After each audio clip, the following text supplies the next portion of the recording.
Imagine ser sugado por um cano de 30 polegadas em um tornado de água, ferramentas e homens correndo debaixo d'água no escuro, sem compreender totalmente o que ocorria. Segurando a respiração, certo de que se afogaria em instantes. Apenas um dos 5 homens sugados para o cano naquele dia viveria para contar o que aconteceu.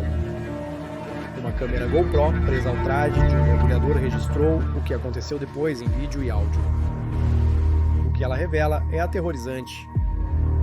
Esta é a falha fatal do desastre de mergulho do Pariá.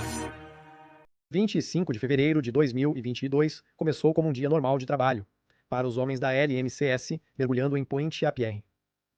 Eles tinham que fazer manutenção em um oleoduto para a Pariá Fuel, estatal de petróleo de Trinidade e Tobago. Como mergulhadores profissionais, para Kazim Ali Jr., Yusuf Henry, Faisal Kurban, Rishi Nagazar e Chris Budram, era apenas mais um dia de trabalho. Eles estariam trabalhando em uma parte do tubo fora de uso no momento. Era um oleoduto em forma de U entre a área onde um petroleiro atracaria para descarregar seu óleo, Berth 5, e a área onde o óleo entra na refinaria, Berth 6. Para realizar o trabalho diário, eles precisariam separar o tubo da água do oceano para acessar as áreas que requeriam reparos. Para isso, colocaram uma campânula especial sobre o topo do tubo. Esse sistema permitiria empurrar a água para baixo do tubo, possibilitando um local seco para trabalhar. O habitat era uma estrutura cúbica de 8 por 8 pés sobre a parte superior do tubo. Após o ar ser soprado para deslocar a água, os homens poderiam trabalhar na borda em uma câmara hiperbárica. Isso possibilitou a remoção dos equipamentos de mergulho e o uso seguro de ferramentas para reparos complexos e manobras em grupo. Uma das tarefas que eles tinham que completar era a remoção de um plug inflável no berço 6. O plug foi inserido quase 2 semanas antes para proteger o conteúdo de óleo do tubo e evitar o escape de hidrocarbonetos. O plug era uma barreira hermética que resistia bem à pressão vinda da câmara do habitat. Uma chave de boca foi usada para afrouxar a válvula do plug. Kazim Ali passou a chave para os 4 homens trabalhando ao redor do cano, depois se içou para remover seu equipamento de mergulho. Ao abrir a válvula, uma força chocante dominou instantaneamente o grupo. A água invadiu o habitat e desceu pelo cano. O jato de água instantâneo puxou os homens e seu equipamento para um tornado de água que girava pelo oleoduto. Foi tão inesperado que eles mal compreenderam o que estava acontecendo. Em um momento tão azarado, eles tiveram a sorte de se acomodar na água em um local com uma bolsa de ar para respirar. O vídeo da GoPro gravou os homens instantes antes de serem sugados, e então tudo ficou completamente escuro. Ao ouvir o farfalhar e o movimento, é chocante ouvi-los começar a falar. Eles gritavam um com o outro dentro deste tubo que deveria estar cheio de petróleo bruto.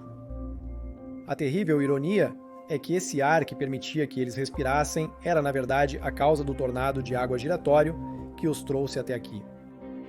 Então, como exatamente isso aconteceu? O plug inflável que removiam deveria estar isolando 1.200 barris de óleo do ar e da água do oceano ao redor. Nesse caso, remover o plug e seguir com o plano de trabalho teria sido rotina. A pressão do ar no habitat empurraria uma pesada coluna de óleo. O óleo teria se estabilizado entre as 2 aberturas de tubulação, nos pontos 5 e 6, nada fora do comum. Infelizmente, eles não sabiam da coluna de ar sob o plug, nem do óleo no comprimento do tubo. Quando o plug foi esvaziado, o ar de alta pressão do habitat correu pelo tubo com tanta força que puxou os homens, suas ferramentas e tanques de mergulho para dentro do tubo de 30 polegadas. A súbita despressurização do habitat fez com que a água do oceano entrasse violentamente no tubo, girando com os homens dentro. Em um turbilhão selvagem de ar, água do oceano e ferramentas, estavam 5 homens lutando para respirar. Após o que pareceu uma eternidade, o turbilhão acalmou-se e eles encontraram-se em um bolsão de ar. Chris Budram, o único sobrevivente, relatou o momento inacreditável de ser sugado para dentro de um oleoduto. Tornado tudo apenas girando e te espancando, e aconteceu tão rápido. Você não conseguia reagir depois disso. Tudo que eu lembro, eu nem mesmo lembro de fato de ser puxado para o cano. Eu apenas lembro de ser lançado pelo cano a velocidades inacreditáveis. Não conseguia mais prender a respiração, mas a verdade... Quando você prende a respiração por muito tempo, depois de um tempo, seu corpo e pulmões lutam. Sua via aérea está fechando, você ouve barulho.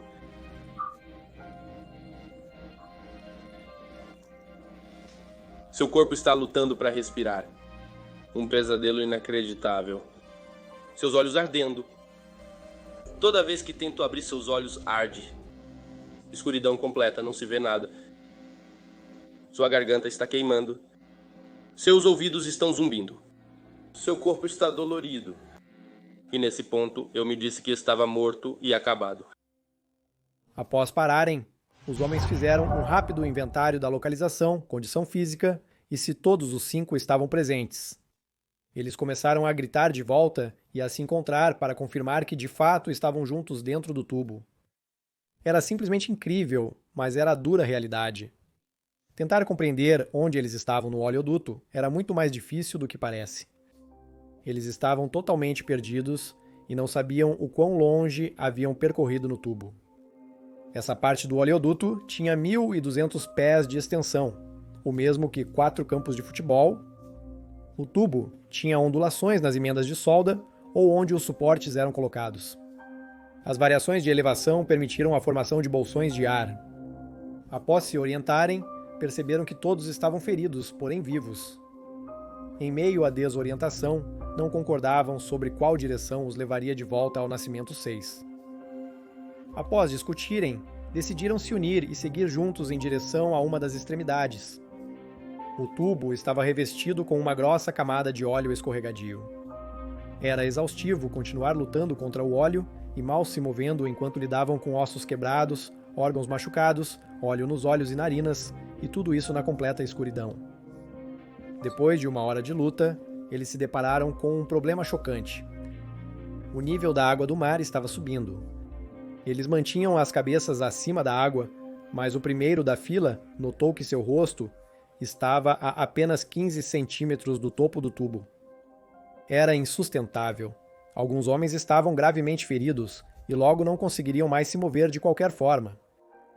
Chris Boodram e Kazim Ali foram os primeiros líderes do grupo. Os outros homens, Yusuf, Faisal e Rishi, foram os 3 seguintes no tubo. Chris e Kazim decidiram prender a respiração para tentar encontrar outro bolsão de ar. Eles prometeram aos homens que lutariam para sair e voltar com ajuda para todos. Os 2 homens mantiveram seus rostos acima da água o máximo que puderam, depois prenderam a respiração para nadar em busca de ar. A luta os levou a um segundo bolsão de ar, próximo do tubo de subida que poderia tirá-los dali. Eles ficaram extasiados ao encontrar 2 de seus tanques de mergulho nesta seção. Isso parecia suficiente para eles fugirem. Eles quase esgotaram as garrafas de oxigênio para atravessar a próxima seção, mas os ferimentos de Kazim se agravavam, impedindo-o de se mover rapidamente. Juntos, decidiram que seria melhor Chris pegar o restante do oxigênio e nadar até o final do tubo em busca de ajuda. Ele colocou o tanque na frente do corpo e o empurrou enquanto se espremia para avançar em um tubo estreito de 2,5 pés. Ao chegar ao final do tubo, foi atingido por um pensamento assustador. E se este fosse o Nascimento 5 e não o 6? Ele nadaria quase 60 pés e se depararia com um plugue inflado. Não haveria ar e seu tanque estava quase vazio. Ele orou, se impulsionou do fundo e chegou à superfície. Após mais de 2 horas no tubo, Chris sentiu alívio ao chegar ao topo da água oleosa, no berço 6. Ele bateu e gritou para tentar chamar a atenção do resto da equipe do navio. Um buscador finalmente o encontrou e o resgatou com uma corrente. Chris estava sobrecarregado e exausto. Ele explicou que havia bolsas de ar na linha e que todos os homens ainda estavam vivos. Ele foi levado às pressas ao hospital após informar aos socorristas que havia sobreviventes feridos. Até então, os demais membros do LMCS não tinham certeza se poderiam estar vivos. Presumiram que o tubo estava cheio de óleo e os homens teriam se afogado rapidamente. Eles também sabiam que qualquer tanque de oxigênio duraria até 1 hora cada. Após mais de 2 horas, desde que os homens foram sugados para o duto, finalmente havia um vislumbre de esperança. Uma vez que Chris explicou a situação, mergulhadores na água bateram no tubo em diferentes locais e receberam uma resposta de batida de dentro. Os homens presos devem ter sentido um alívio avassalador ao saber que alguém sabe que eles estão lá dentro. Eles sabiam que mergulhadores profissionais e equipamentos estariam no navio acima. Tanques de oxigênio, cordas, luzes, ajuda. Esperavam por horas ver um vislumbre de luz ou ouvir o barulho metálico dos tanques de oxigênio descendo. Mas eles não viram nada. Eles não ouviram nada. Não apenas estavam sofrendo com as lesões sofridas no primeiro momento, agora lutavam para respirar o ar ácido e oleoso.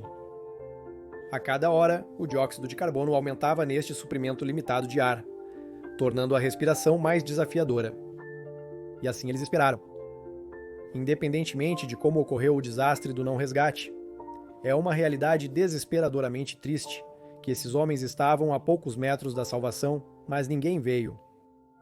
Eles lutaram com dor, bateram para chamar atenção e tentaram se mover até a saída. Deve ter sido uma realização incrível após dias presos no tubo oleoso. Ninguém estava vindo. As ações da LMCS Paria Fuel, sua empresa irmã Heritage e a Guarda Costeira são muito debatidas. Há alegações de que a Paria impediu que os mergulhadores entrassem no tubo para resgatar os demais. A Paria alega que não havia um plano viável para tirar os homens de lá sem arriscar mais vidas. Alguns creem que os homens estavam mortos e o barulho vinha de outra coisa.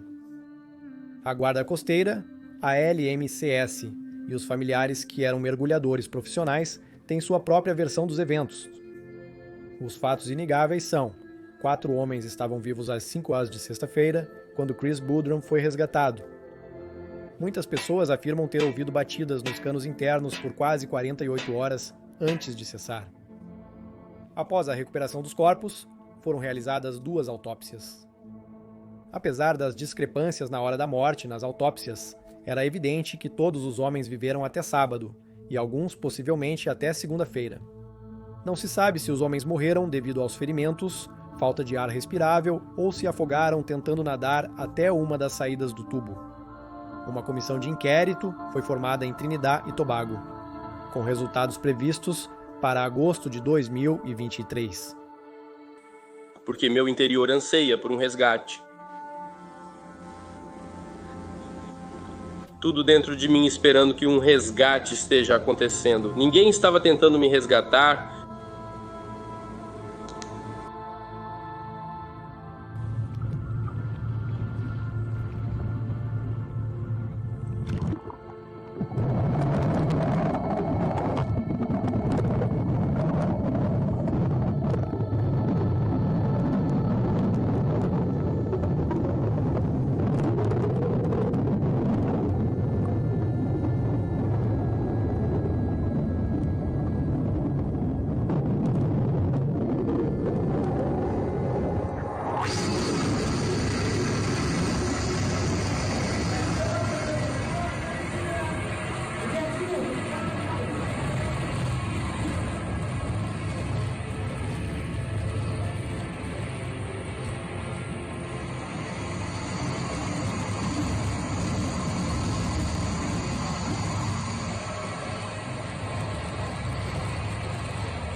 Estamos todos dentro do tubo.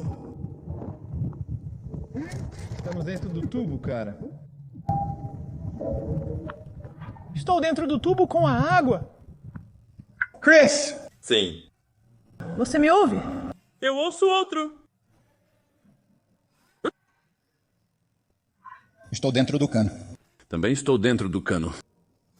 Onde você está? Não consigo subir. Chris! Vire-se! Chris! Sim! Chris! Sim! É o caso, garoto. Estou bem atrás de você, cara. Estou bem atrás de você. Você está bem atrás de mim. Sim! Hã?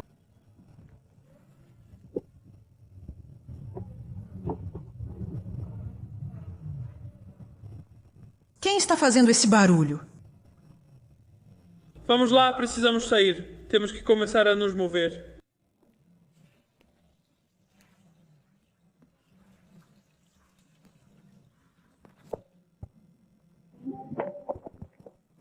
Chris? Sim? Onde você está? Eu não sei, tentei subir. Ele está tentando vir pra cá. Estou tentando sair. Faz. Estou logo atrás de você. Sim.